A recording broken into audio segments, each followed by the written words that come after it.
Well, we've talked a little bit about benefits, but there's also risks with policy administrative system efforts and transformations. Could you profile some of the potential risks for us? We are seeing about 30% of the policy admin system programs meet the traditional definition of scope, schedule, budget, meaning they met all those three criteria. It's not just about hitting scope, schedule, budget. It's about hitting and optimizing the benefits you initially promise your C-level executives. Those are also accomplished. Optimizing benefits still a challenge in the industry, and that's the piece where we are striving to actually make it happen. David? When I started in doing policy admin implementations about 15 years ago, one of the major hurdles to a successful implementation was the technology itself, so getting these various components to work together. As Imran was mentioning, with the modernization of and maturity in the vendor marketplace, that's not really the issue anymore. What I'm seeing is competition for resources within the organization as being one of the primary inhibitors. So both on the business and the IT side, there's typically multiple projects and multiple things going on in addition to just keeping the business running.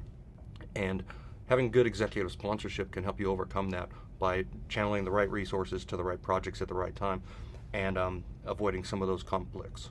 The other point you made, which I thought was really good, was around the benefits realization. Yeah. Actually having a model when you start off which says, here's the business case, and we're going to track to that business case right through to implementation and beyond so that we realize those benefits.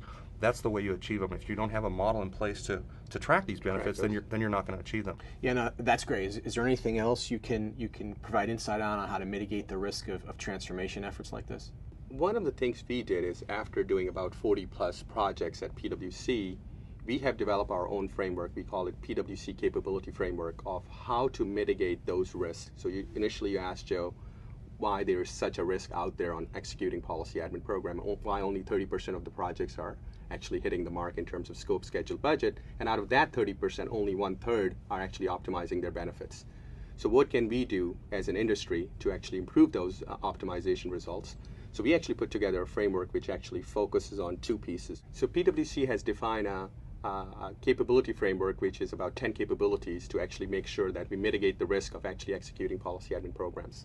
That capability framework is divided into 5 capabilities which are very focused on business capabilities, and then 5 capabilities of how you structure the program, how do you design the program. David, we talked a lot about in our study of what are those 5 capabilities we have from the business side and 5 capabilities on the program side, if you want to elaborate on those capabilities. Sure.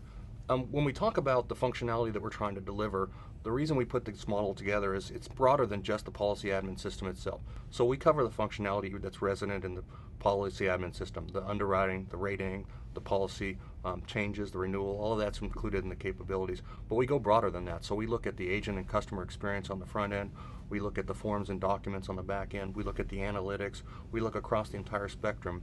And what this does is it forces carriers to focus on not just the system itself, but what are the broad capabilities that they're trying to deliver.